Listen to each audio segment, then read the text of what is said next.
Buenos días. Buenos días.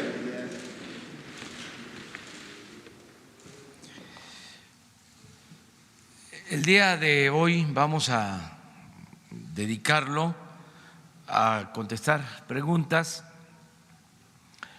porque vamos a salir, vamos a Sinaloa a una gira a Villa Unión para seguir visitando los hospitales del IMSS Bienestar y por la noche vamos a estar en Guasave en la inauguración del estadio, la rehabilitación que se hizo al estadio, porque inicia la temporada de béisbol del Pacífico. Mañana vamos a estar en el Hospital del Fuerte y por la tarde vamos a San Quintín, a Baja California. Vamos a hacer una gira por el norte, de modo que salimos hoy. Tenemos tiempo para contestar las preguntas. Empezamos.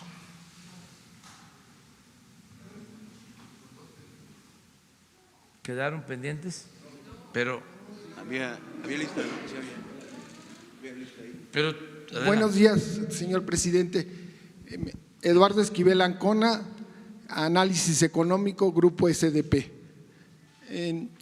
Quisiera preguntarle, señor presidente, ¿qué avances tiene el TECMEC en las negociaciones y en qué consiste el anexo 23 de estas negociaciones? ¿Qué es lo que están pidiendo los Estados Unidos? ¿Qué es lo que se está negociando? Bueno, se ha estado hablando con legisladores, acaba de estar una comisión de diputados del Partido Demócrata, nos reunimos, aclaramos dudas, ellos tienen interés en el tema laboral, es hasta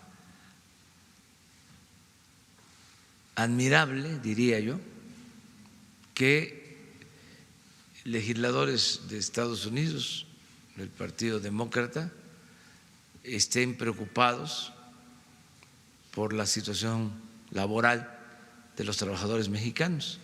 Entonces hay plena coincidencia en ese tema. Ellos quieren que haya libertad y que haya democracia sindical. Nosotros promovimos una ley con ese propósito y estamos asegurando que se va a aplicar esa ley para que los trabajadores elijan libremente a sus representantes y desde luego que estamos a favor de que mejoren los salarios, las prestaciones. Desde luego esto no se puede hacer por decreto, esto tiene que irse dando de acuerdo a las posibilidades económicas del país, de las empresas, porque se requieren tener las fuentes de trabajo, no quebrar, no cerrar empresas y hacerlo como se llevó a cabo este año en un acuerdo entre el sector privado, el sector obrero y los representantes del gobierno. Se llegó al acuerdo del aumento salarial del 16% y así estamos trabajando ya para el próximo aumento en los salarios. Entonces, ese es el tema que a ellos les importa más y hay coincidencias, y aproveché para enviarle una carta a la señora Pelosi explicando de que nos conviene a los tres pueblos, a las tres naciones, que se apruebe el tratado, que es importante no solo para México, sino también para Estados Unidos y Canadá, y que no debe de asociarse la aprobación del tratado a la cuestión política electoral, porque hay elecciones en Estados Unidos, como es sabido, y queremos que se aísle lo más que se pueda este asunto, para que no se involucre en las diferencias que se generan por contiendas políticas electorales, las pasiones que despiertan los procesos electorales, pues no deben de contaminar lo que tiene relación con la aprobación del tratado. Creo que van bien las cosas, se va avanzando y tengo confianza en que se va a aprobar, porque también creo que en este tema son más las coincidencias que las diferencias, no solo en México, sino también en Estados Unidos, sean del Partido Republicano, sean del Partido Demócrata, hay la convicción de que conviene aprobar el tratado en los dos partidos.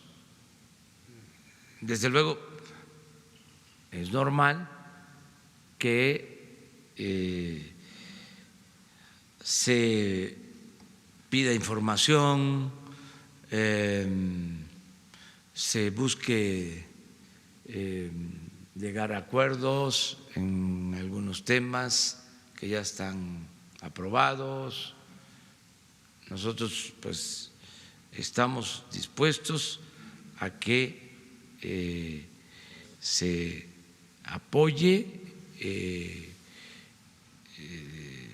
el acuerdo, no estamos pidiendo ningún cambio, ya nosotros lo aprobamos, lo aprobó el Ejecutivo en México y lo aprobó el Poder Legislativo, el Congreso. Entonces estamos esperando nada más la decisión de Estados Unidos. ¿Y Canadá?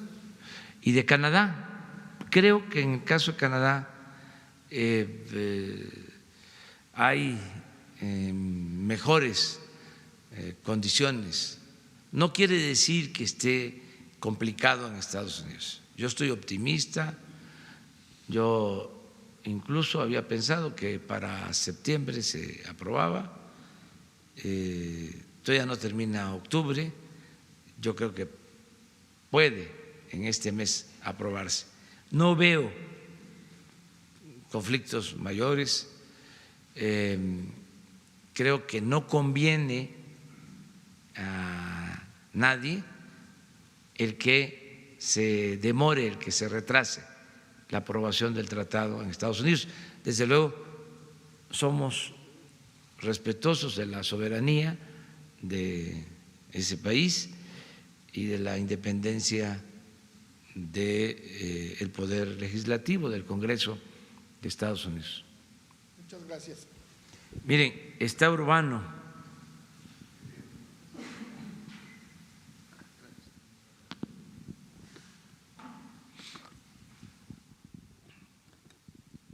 Buenos días, señor presidente. Yo quisiera preguntarle, ¿qué opina usted de la nueva actitud en el Poder Judicial, en la Suprema Corte, y la salida de un importante juzgador del primer circuito, Jorge Camero, que era la voz disidente en el proceso de Santa Lucía, por una parte? La segunda, quisiera preguntarle si tiene usted reportes de la Unidad de Inteligencia Financiera respecto a una investigación en el gobierno de Morelos, concretamente contra Héctor Pablo Ojeda, imputado por vínculos con prestanombres de empresarios muy cercanos a Javier Duarte, ¿verdad? Y en ese mismo contexto, en Morelos, ¿qué opina usted de las declaraciones del gobernador, que dice que incluir a familiares ahora ya no es nepotismo, sino eficiencia por el perfil? Esa sería la segunda. Y un pequeño apunte. Ayer usted citó al secretario Víctor Manuel Toledo, titular de la Semarnat. Si bien no está en contra de usted, ha manifestado fuertes diferencias hacia sus proyectos. Caso específico, la refinería de Dos Bocas, bueno, la construcción de la refinería de Dos Bocas, el Tren Maya. Él está por la emisión de una declaratoria de emergencia ambiental en el concierto mundial, como lo han hecho países como Inglaterra, y que México no quiere entrar a esto. Pero recientemente en la Universidad Nicolaita de Michoacán, él se pronunció en favor de las autodefensas y dice que son heroicas y que son dignas y que hay que apoyarlas, lo cual sistemáticamente está contradiciendo su discurso. ¿Qué opina de esto? Y saber si el próximo lunes en el informe de seguridad se va a incluir también el tema de las autodefensas. Gracias, señor presidente. Muy bien. Bueno, yo celebro el que se actúe en el Poder Judicial para combatir la corrupción. Desde luego, no se puede condenar a nadie sin presentar pruebas, sin llevar a cabo un proceso como lo establece la ley. Pero es un hecho inédito, sobre todo en los últimos tiempos, el que por corrupción o por presunta corrupción, para ser cuidadosos, se destituya a un magistrado. La Suprema Corte tiene, lo hemos dicho en otras ocasiones, y hay que seguirlo repitiendo, porque la política debe ser cada vez más asunto de todos. Y antes no se informaba y la gente no sabía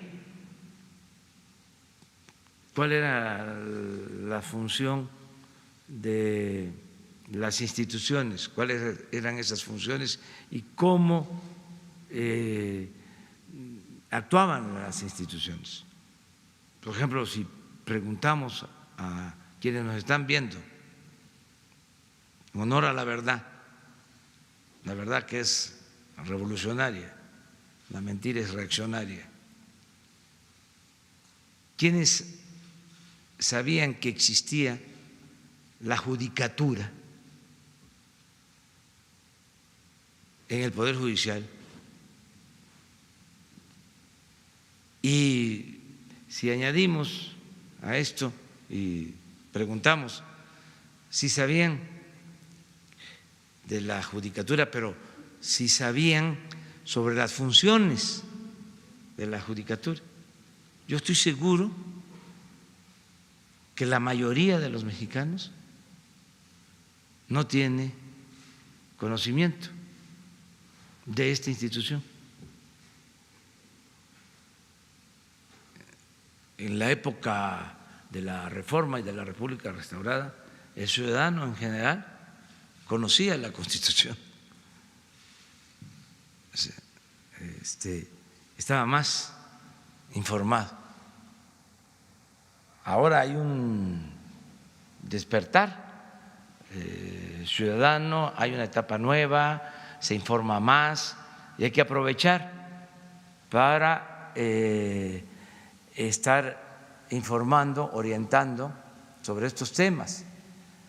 La judicatura, pues, es el organismo que tiene el Poder Judicial para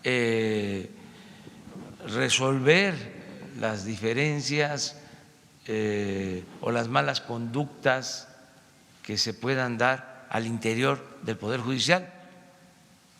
No puede castigar a un juez, a un magistrado, a un ministro, el Poder Ejecutivo, solo en el caso de que se trate de un juicio político.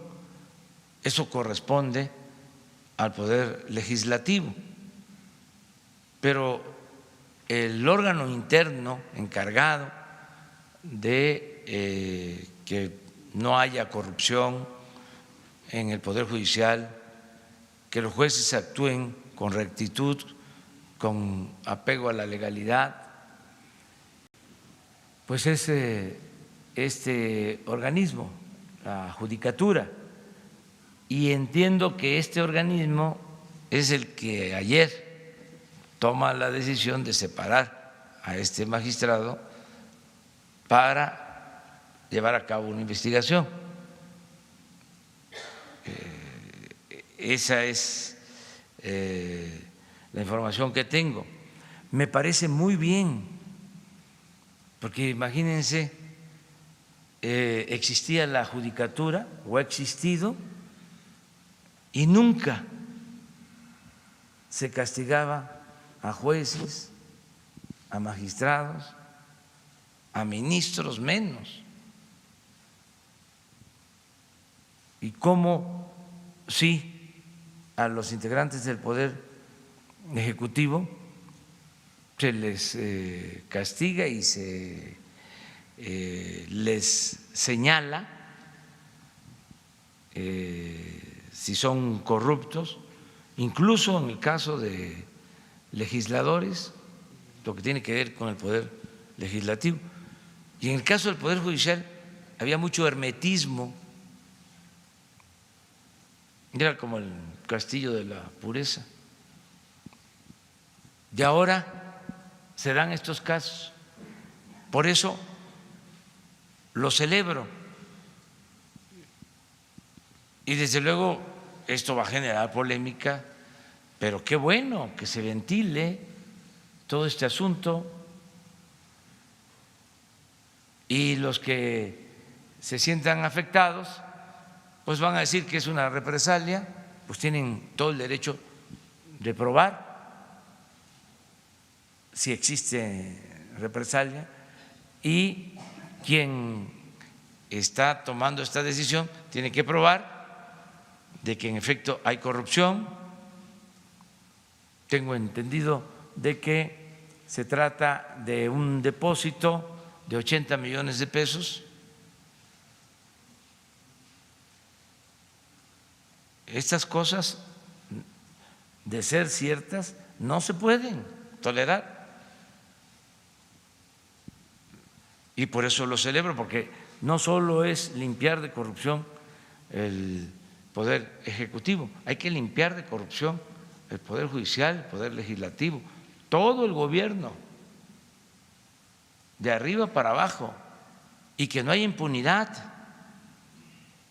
Nada de que soy presidente y me protege la Constitución, el 108 de la Constitución, el artículo 108 de la Constitución, y solo puedo ser juzgado por traición a la patria y no puedo ser juzgado por corrupción. El presidente tiene que ser juzgado por todos los delitos, igual que cualquier ciudadano. Y esa es la reforma que queremos que se apruebe en el Congreso. Envié esa iniciativa para modificar el 108 constitucional y tenemos nosotros que dar el ejemplo. Entonces, que nadie se rasgue las vestiduras, ya se acabó aquello de que no se podía tocar al intocable. No hay impunidad. No es castigar nada más al que no tiene con qué comprar su inocencia y al que tiene influencias, al que tiene agarraderas, se le protege, se le perdona todo. Ya eso se terminó. Es acabar con la corrupción y con la impunidad. No le hace que sea polémico. Ese es mi punto de vista. Acerca de las diferencias de opinión con el secretario de Medio Ambiente, pues lo celebro. Se tienen no solo con el secretario de Medio Ambiente, ayer hablábamos de diferencia con el secretario de Hacienda, que estaba planteando que no fue tan exacto, sino lo propuso como algo a analizar, de que aumentara la edad de jubilación. Yo dije que no. Pues esto es propio de un gobierno democrático. La secretaria de Gobernación también habló de abrir el debate para la legalización de la marihuana. Yo planteé de que hay que esperar, que tenemos otros asuntos que atender, pero esto es muy bueno que existan estos puntos de vista.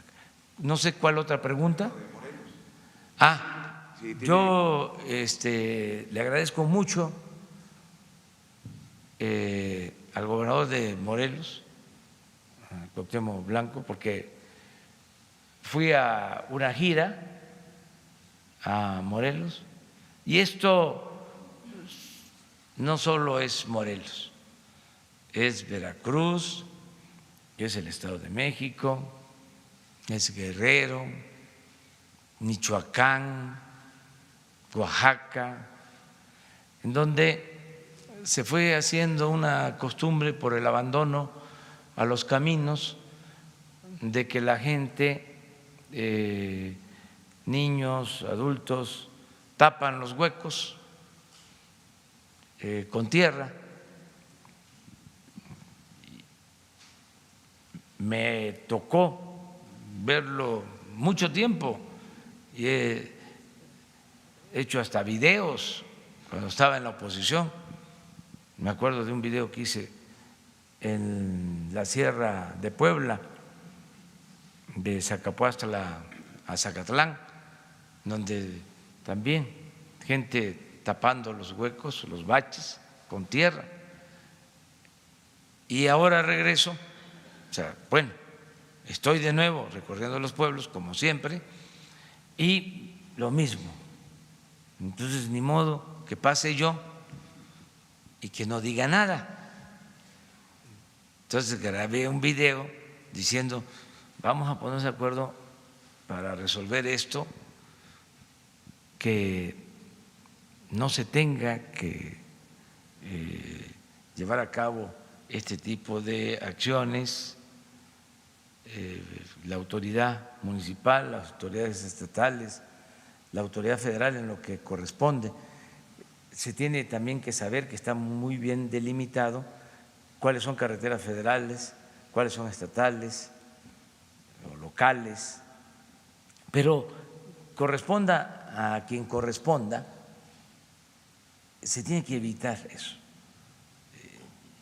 porque se abandonan los caminos, la gente pues toma esta decisión, pide cooperación bien merecida para el Chesco, pero esto es en distintas partes. Entonces, cuando hice el video, la actitud del gobernador de Morelos fue muy positiva. En vez de enojarse por el señalamiento, porque además no era ese el propósito, aunque quisieron algunos cucarlo, que lo estaba yo exhibiendo, que no fue mi intención. Pues, ¿qué hizo? Mandó a componer la carretera. Eso es bueno, muy bueno. Entonces ya voy a seguir pasando por todos los caminos y estoy seguro que a veces voy a los pueblos y me dicen qué bueno que vino porque están bacheando, si no, no hubiesen bacheado, o no se deje engañar, acaban de venir a pintar el hospital. Entonces lo que les digo, ya voy a venir más pronto, digo, más seguido, para que pues se le dé mantenimiento. No es así en general. La autoridad local, sobre todo los presidentes municipales, son responsables. Hay, como en todo, quienes no están cumpliendo con su responsabilidad, pero sí hay presidentes municipales que responsables. En este caso, el presidente municipal, no me acuerdo del municipio de Morelos, el presidente municipal muy responsable, igual que el gobernador. Eso es lo que puedo comentar acerca del gobernador de Morelos. Pero no hay una investigación de la Unidad de Inteligencia Financiera en particular contra el secretario de Gobierno. Y para cerrar el tema de la Corte… No tengo información, que haya información contra el secretario de Gobierno.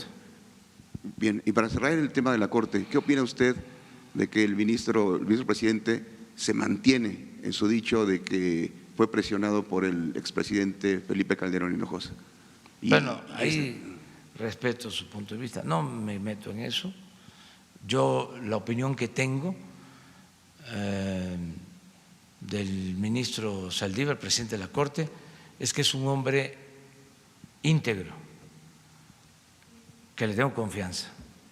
Eso es todo lo que puedo decir, nada más. Pero ya meterme a debates sobre otros temas, no. Sí lo considero una gente honorable, de bien, me da confianza, si no, no lo diría. Y eso que está haciendo debe de tener el apoyo de los ciudadanos, porque hay que limpiar el Poder Judicial y va a ser de mucho apoyo, con autonomía, con independencia, porque también se puede estar pensando que somos nosotros. Yo ni sabía de la existencia de este magistrado, hasta ahora me estoy enterando. No sabía de la existencia de este magistrado. No nos metemos nosotros en estos asuntos. Sí celebro que no se tolere la corrupción, cero corrupción. Estigmatizar al corrupto, también con el matiz de que nadie puede ser juzgado a priori, no es a justicia y luego averiguas, no, todo el mundo tiene derecho a defenderse legalmente, pero si hay indicios de corrupción, no se puede estar en el cargo mientras se hace la investigación para afuera. Y es difícil acumular dinero si se trabaja honestamente en el servicio público. No sé cuánto gana el presidente de la República, 108,000 pesos al año, 1,200,000. Eso si no gastara yo en nada. La verdad que no gasto mucho porque soy austero. Mira, aquí está la cartera, no hay mucho, pero de todas maneras 1,200,000, 1,000,000 con aguinaldo, menos 1,500,000 al año. En 6 años, que no son 6, son menos, 8 millones, 10, 80, o sea, son 10 veces más. Ahí sí que, ¿de dónde? Y hay otros que no son de 80, que son de mucho más. Entonces, ya se acabó. El gobierno no es para hacer negocios, es para servirle al pueblo. Y antes se veía normal, ya no. Esas cosas no se deben de permitir. Y no tratar de justificar la corrupción, para nada, cero corrupción. Muy bien. El comentario que dijo el gobernador sobre el nepotismo al contratar a familiares. No, eso si legalmente está prohibido, no se debe de permitir. Si el gobierno no es el DIF, no es para la familia. Pero él argumenta que cuentan con la capacitación, con las credenciales. Pero si la ley lo prohíbe, aunque sea una eminencia,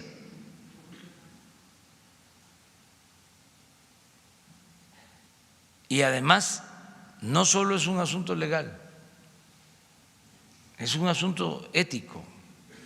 La política es un imperativo ético.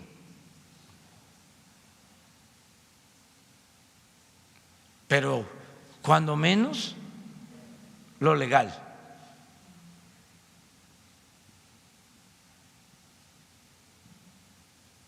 Bien, Carlos Pozos.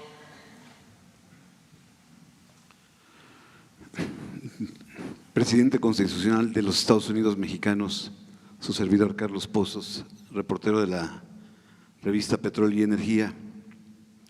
Desde 1929, el Congreso de la Unión aprobó la conmemoración del Día de la Raza. Mañana se cumplen 90 años de esta conmemoración con motivo de la raza. Estos datos, presidente, se los doy porque el pasado 18 de septiembre se llevó a cabo la subasta de 120 piezas arqueológicas precolombinas patrimonio mexicano en Francia. En el programa de la compañera Carmen Aristegui, Ana Lilia Herrera, otra gran periodista, da a conocer que en las administraciones del presidente Fox se robaron 651 piezas. Con Calderón se robaron 2.140 piezas y con Enrique Peña Nieto, tan solo al mes de agosto de 2016, se llevaba nada más la cantidad de 2.200 piezas robadas. Mi pregunta es, presidente, tiene varios incisos, corchetes. ¿Qué acciones se van a tomar en contra de esta casa de subastas o quedará en el olvido? ¿Qué acciones va a tomar en contra del tráfico del patrimonio nacional? Y si nos pudiera dar un avance del reclamo del penacho de Moctezuma, y si es posible que la secretaria de Cultura, Alejandra Fraustro, y Diego Prieto de Lina, nos pudiera hablar de esta problemática que día con día se da por parte de europeos, norteamericanos, que les compran las piezas a muchos mexicanos de escasos recursos. Gracias, presidente. Bueno, es un tema muy importante, trascendente, que amerita la definición de la política de la nueva administración, del nuevo gobierno, sobre la protección y la defensa de nuestro patrimonio histórico, cultural. Entonces sí considero que Alejandra Fraustro y el director de ELINA, Diego Prieto, vengan aquí a hablar sobre este tema. Hago ese compromiso, porque sí hemos presentado ya protestas. Invitaríamos también a que nos informaran los diplomáticos de Relaciones Exteriores que han estado tratando este asunto, tanto de la subasta reciente, porque se actuó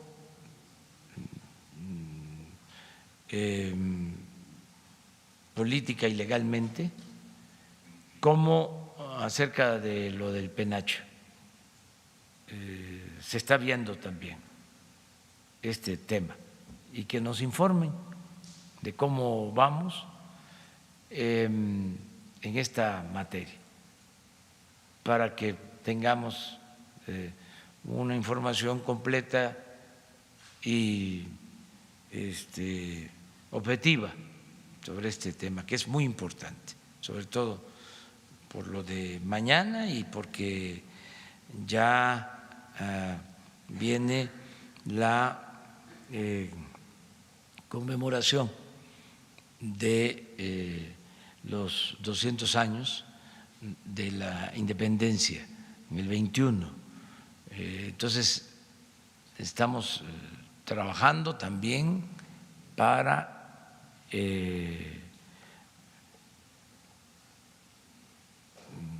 darle todo el peso, toda la importancia a nuestra memoria histórica, ¿sí? Y poder recordar de dónde venimos, nuestra historia, y tener muy presente cuando México formalmente se constituye en nación independiente. Entonces, vamos a tratar este asunto. Cuando mandé unas cartas con este propósito hubo mucha polémica. No estamos tocando ahora ese tema. No quiere decir que lo olvidamos, porque consideramos que son momentos para la reconciliación y que se debe de pedir perdón por los abusos que se cometieron durante la invasión, en este caso la conquista, y pedir perdón por todas las invasiones y también por la represión a comunidades, a pueblos originarios, y no nos afecta en nada el que actuemos así entre las naciones y hacer lo propio nosotros, pedir perdón por la represión, por atrocidades, por el exterminio que significó, por ejemplo, el trato a los yaquis durante el porfiriato, el destierro de los yaquis, el despojo de sus tierras y convertirlos en esclavos, y la muerte de miles de yaquis, y lo mismo el asesinato de miles de ciudadanos chinos en nuestro país. Todo esto lo tenemos que reconocer y lo mínimo es ofrecer un perdón. Yo también, con todo respeto, estoy planteando el que se reconsidere lo de la excomunión de los padres de nuestra patria. Si se dio, si no se dio, tocar el tema. Son asuntos que pueden generar polémica, pero no deben de ocultarse. ¿Por qué olvidar nuestra historia? ¿Por qué no hablar de estos temas, estos asuntos, de la interpretación que cada país tiene sobre estos acontecimientos? ¿Qué significa para un español la conquista? ¿Qué significa para un mexicano la conquista? ¿Y por qué no ponernos de acuerdo? Y al final, la reconciliación. Es un tema importantísimo. No quiero abrir ahora ese debate, estamos en otro asunto, además falta para el 21. Vamos a tener tiempo para tratarlo, pero vamos en este caso a pedirle a Alejandra Fraustro, la secretaria de Cultura, que venga a exponer lo del tráfico de las piezas arqueológicas, el robo de piezas arqueológicas. No me consta lo de los gobiernos. O sea, desde luego, la periodista a la que hace mención es seria, es responsable, pero yo no puedo afirmar que sea cierto lo que ella plantea. Tampoco lo pongo en duda. No quiero acusar a ningún gobierno sobre este tema. Nosotros nos va a corresponder que no se roben nada. Nada, nada, nada.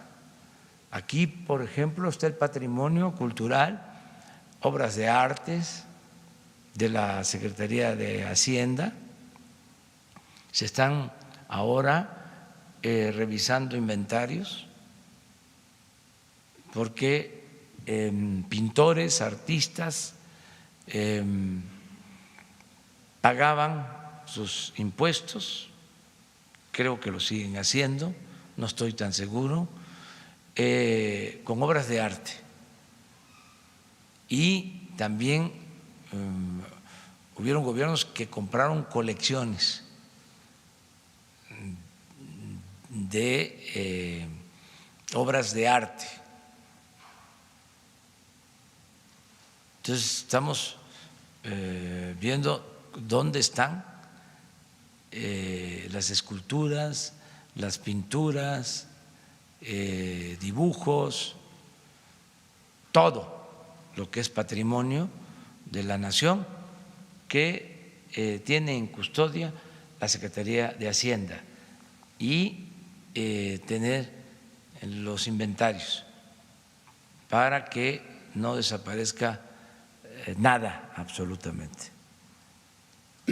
Presidente, ¿podríamos los mexicanos saber las causas de la dimisión del exministro Eduardo Medina Mora y saber si usted ya pensó en la terna de los personajes que puedan sustituir a este exministro y para cuándo enviaría en la próxima semana esa terna a la Cámara Alta? Pues yo lo que sé, porque corresponde al Poder Judicial y a la Fiscalía General, yo lo que sé es que se abrió una investigación en la Fiscalía. No conozco los detalles, no conozco el expediente porque no me corresponde. Supe de que hubo una solicitud de información a la unidad de inteligencia financiera y se envió la información a la Fiscalía General de la República y que el ministro tomó la decisión de renunciar. Eso es lo que sé. Sí me corresponde la presentación de la terna, lo estoy analizando. Son 11 ministros que integran la Suprema Corte de Justicia de la Nación, 11, de modo que ahora hay 10, no dejan de hacer su labor, si son 10, no es un asunto que amerite resolverse pronto, además debo de tomarme mi tiempo para que la propuesta al Senado sea lo mejor, de lo mejor, sobre todo poniendo por delante la honestidad.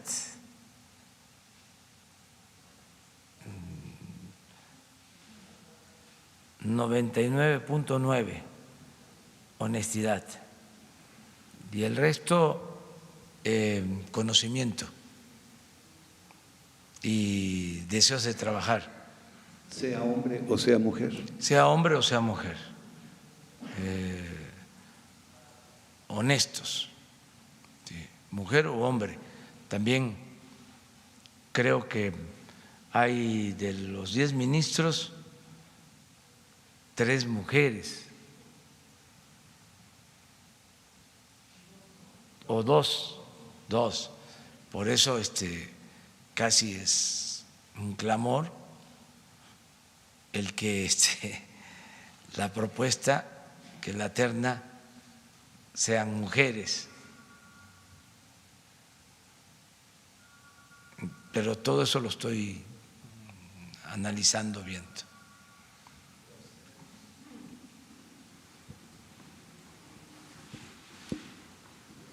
¿Sí? ¿Tú? Hola, presidente, buenos días. Un asunto nada más. En el caso de Medina Mora, ¿permanecen las cuentas congeladas de Medina Mora después de que presentó su renuncia a la Corte? ¿O cuál es la información que tiene? Esa sería la primera pregunta.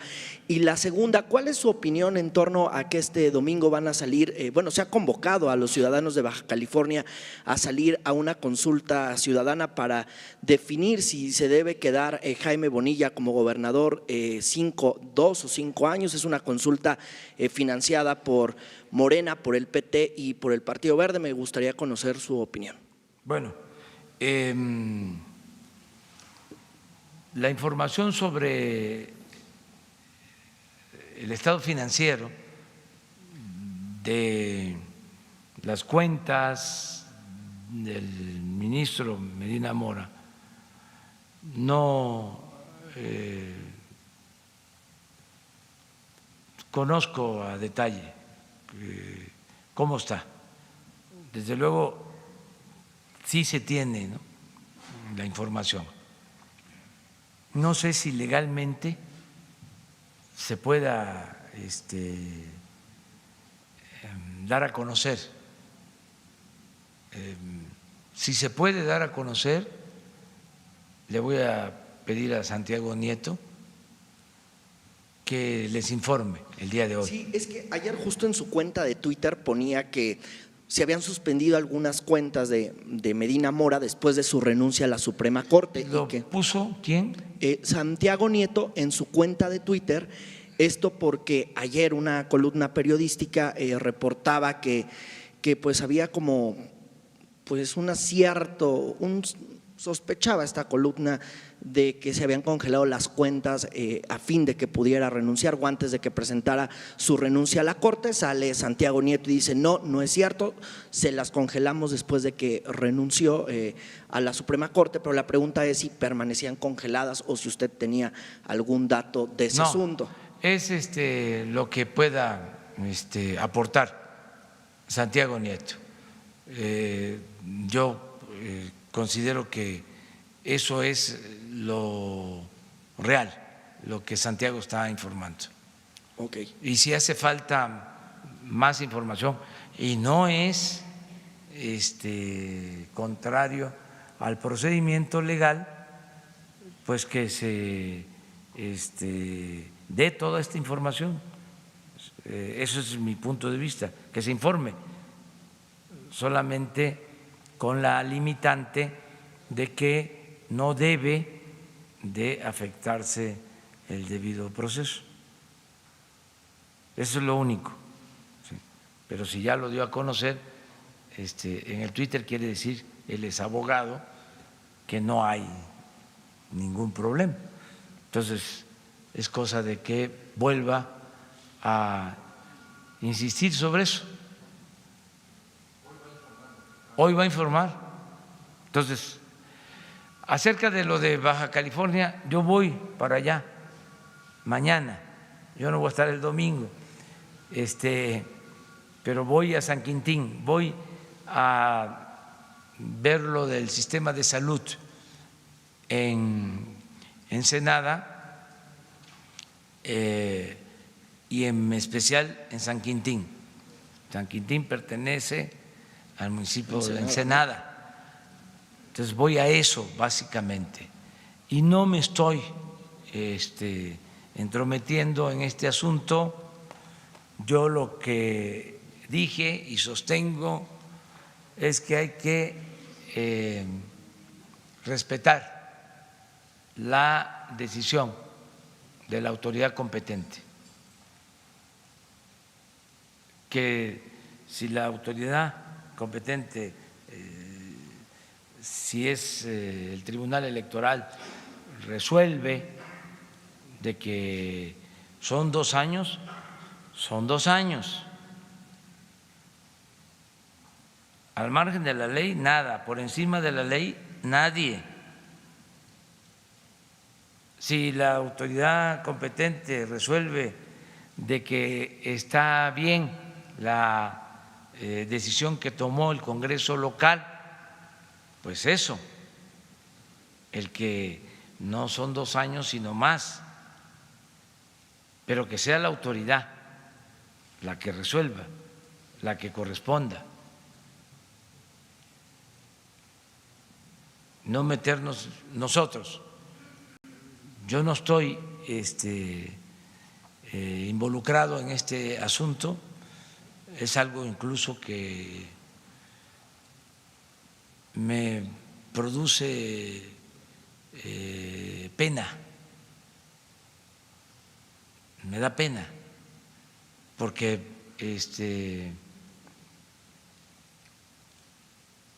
no debe de estarse discutiendo sobre estos asuntos. Hay que respetar lo que establece la Constitución, las leyes y lo que resuelven las autoridades. Ya no es el tiempo de antes. Entonces yo no voy a meterme en esto, sea quien sea. No tolero de nadie el que se viole la Constitución, la letra, el espíritu de la Constitución. Y soy partidario de la democracia. Ese es mi punto de vista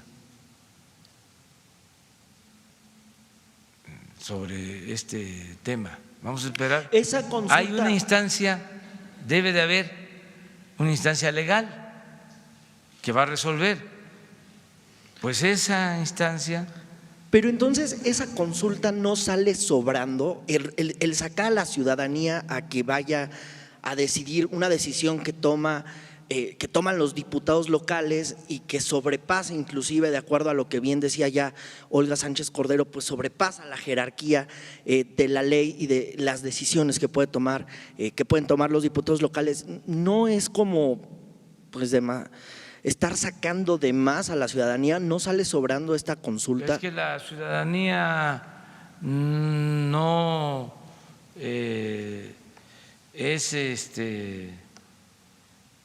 una ciudadanía imaginaria, manipulable. Los ciudadanos de Baja California están muy politizados, muy conscientes.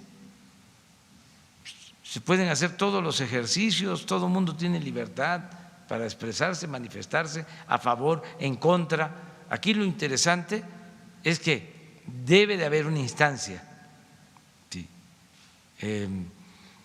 legal que resuelva, sin presiones de ningún tipo. Y todos apegarnos a esa decisión. No estar con chicanadas de ningún tipo, ¿sí? No retorciendo pues la ley, o sea, eso correspondía al antiguo régimen. Por eso no debe de preocuparnos en nada. Vamos a esperar a que haya una decisión y acatarla, agotar las instancias legales y ya resolver sobre este asunto. Y no le hace que lo haya planteado Morena o el PT o todos los partidos, porque esta decisión, les recuerdo, de ampliar el periodo, la tomó el Congreso local, que tiene mayoría panista, porque a veces se olvidan las cosas. Entonces, quien sea, no importa. Si se está pisoteando la ley, si se está dañando la democracia, no debe de permitirse. Pero tiene que ser la autoridad la que resuelva. Y si es buena o no es buena la consulta, pues que se haga la consulta, que todo el mundo se exprese, que todo el mundo se manifieste. Al final, en este caso en particular, va a ser la autoridad la que va a resolver. Se lo dejan a la cancha del Poder Judicial. ¿Mande? Se lo dejan a la cancha del Poder Judicial. Sí, que el Poder Judicial resuelva. ¿Y el domingo mantiene su agenda privada aquí en Ciudad de México? ¿El domingo? El domingo, Es que regreso. de San Quintín. Sí, Ok. regreso. Es que me quedo a dormir allá en Ensenada y al día siguiente regreso para acá, domingo. Ok, gracias.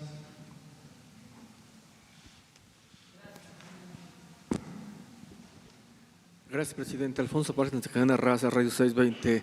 Preguntarle sobre este llamado que usted hace sobre la reconciliación, sin entrar en el tema político, velo con ese… ¿Cómo? No te sobre el escucho tema bien. de la reconciliación, Sí. que usted hace un llamado, que es momento de actuar ya, de pedir perdón. ¿Será el momento de que los expresidentes hicieran lo mismo? Obviamente, tomando el tema no de la conquista, y todo lo que se ha visto, todo lo que han hecho con los pueblos, con la gente y últimamente el reciente caso Ayotzinapa, todo lo que ha pasado en nuestro país, ¿será el momento que realmente ya los expresidentes hicieran ese tipo de conciencia y pidieran perdón al pueblo por todo lo que ha sucedido?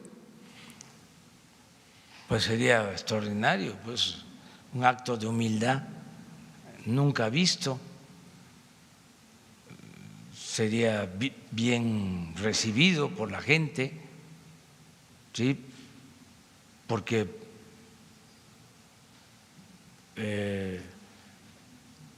el ofrecer disculpa, el pedir perdón, ¿sí? Es de seres humanos sublimes. O sea, es un acto de humildad extraordinario, excepcional. Es decir, pues yo cometí estos errores, yo me equivoqué en esto y ofrezco disculpas. O sea, no caer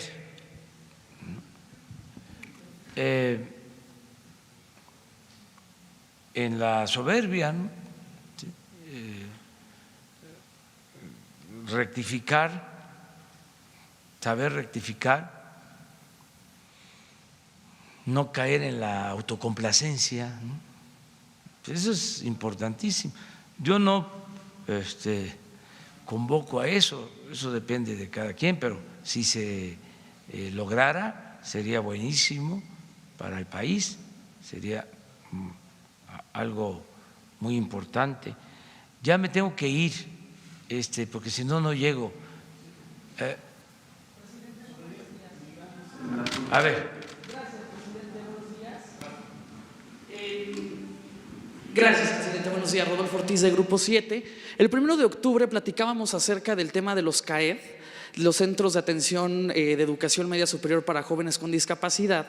Esta semana, el subsecretario de Educación Media Superior decía que no van a desaparecer los CAED, pero que hay un gran problema, no hay presupuesto para el 2020 y que eso es situación de la Secretaría de Hacienda y Crédito Público. Aquí iría mi primer pregunta, ¿usted ya platicó o ya le giró instrucciones directas a Arturo Herrera en Hacienda para que se contemplen a los CAED? La segunda, en Hidalgo, pues tenemos un caso de corrupción bonita, un caso de corrupción pues muy legal. Una universidad en el 2019 se vio beneficiada con 200 millones de pesos adicionales a su presupuesto, aprobados desde el Congreso local, la 64ª legislatura, porque dentro del Congreso hay un grupo parlamentario también de Morena, por supuesto, que es la mayoría, pero dentro de este grupo Morena hay un grupo de esta misma universidad que pues bueno, han trabajado, y eso también lo podemos llamar como corrupción, a beneficio de los intereses de esta casa de estudios. Ninguna otra universidad en el 2019 se vio beneficiada con este tipo pues de partidas adicionales superiores a los 200 millones de pesos, y pues bueno, se sigue peleando para que en el 2020 pues sigan buscando estos beneficios personales en esta casa de estudios. Claro ejemplo es la Junta de Gobierno del Congreso local. Ya habían llegado a un acuerdo con las fracciones parlamentarias de que la Junta iba a ser rotativa y pues bueno, por permanecer ahora quieren crear pues una nueva junta y como que suplir a la Junta de Gobierno. Sí la entregamos a la siguiente fracción parlamentaria, pero nosotros entonces ahora nos vamos a blindar de esta parte para poder seguir otorgando este tipo de situaciones a esta universidad. Y en el tercer tema que traigo el día de hoy, hay más de 90,000 jubilados del Instituto Mexicano del Seguro Social en el país que no han podido recibir los beneficios de la cesantía y de la vejez por una jurisprudencia en la Suprema Corte de Justicia. Aquí mi pregunta es, presidente, ¿usted de qué manera pudiese ayudar a estos jubilados del IMSS para que reciban este recurso? Estamos hablando que es un promedio de 300,000 pesos, más o menos. Hay algunos pues que son médicos y tienen más de 1 millón de pesos en esta cesantía y vejez para que se los puedan entregar. Ellos han buscado diversas vías, tanto por la vía legal, se han manifestado también pacíficamente aquí en la Ciudad de México y no han logrado y no han tenido un objetivo. Y la última, pues bueno, se acerca el Tianguis de Pueblos Mágicos que va a ser sede Pachuca en el estado de Hidalgo, y también me gustaría saber cuáles son los estados que ya han levantado la mano para los próximos Tianguis de Pueblos Mágicos. Gracias, presidente. Sí, bueno, primero, comentar de que no se cierra ninguna escuela, al contrario, se van a abrir más escuelas. Las escuelas no se pueden cerrar. Segundo, este asunto de la Universidad de Hidalgo, pues se está atendiendo. La Secretaría de Gobernación está ayudando en la conciliación, porque hay dos partes sobre lo de la Universidad de Hidalgo. Lo de los jubilados, pensionados del seguro, le voy a pedir a Zoé Robledo que los atienda, que tú nos ayudes para que quienes tienen esta demanda se entrevisten con Zoé y le planteen. El director del Instituto del Seguro Social, Zoé Robledo, es un extraordinario, muy buen servidor público. Estoy muy contento con su desempeño y es una gente recta y sensible, y si hay un derecho, si es un asunto de justicia, va a ser atendido. Eso es lo que puedo comentar. Lo de los pueblos mágicos, yo estoy constantemente en las comunidades, celebro que se mantengan las costumbres, las tradiciones, las lenguas, nuestras culturas. Celebro eso. No sé si pueda asistir a Pachuca, pero si no puedo yo estar, sin duda va a estar la Secretaría de Cultura y vamos a apoyar todo eso. Ah, claro, Miguel Torruco también.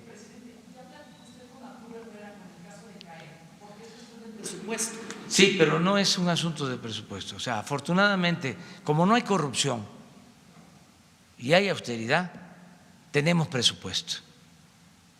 No es para presumir, pero hay presupuesto. Y más cuando se trata de la educación. Le doy un dato adicional. El secretario de Hacienda es de Hidalgo. Llevan ventaja ahí. Bueno, miren, ya me tengo que ir, si no, no llego. Nos vemos el lunes. Nada más contestar ayer una pregunta sobre si se estaba importando petróleo crudo.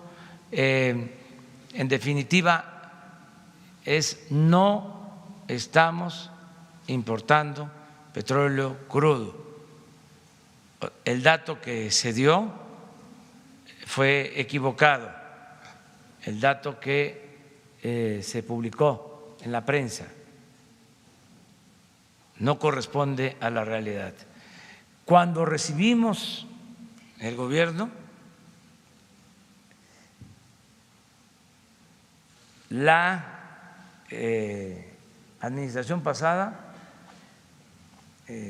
tenía comprados alrededor de 300,000 barriles, pero eso fue al inicio, que hasta aquí lo planteé de que era el colmo, de que por primera vez en muchos años, lo cual demostraba que la llamada reforma energética fue un rotundo fracaso, por primera vez en muchos años, después de la expropiación petrolera, se había llegado a comprar petróleo crudo para las refinerías y dimos la orden terminante de que eso no volviera a suceder. Y ahora, afortunadamente, ya se estabilizó la producción de petróleo, que se estaba cayendo, que venía en picada desde hace 14 años, porque padecimos de administraciones ineficientes y corruptas. El neoliberalismo tiene ese distintivo, la corrupción es como el conservadurismo, son muy corruptos. Entonces lo aclaro para que no quede ninguna duda, porque ayer se nos preguntó sobre eso. Hoy se va a entregar un informe al respecto para que tengamos todos los elementos. Y muchas gracias y nos vemos.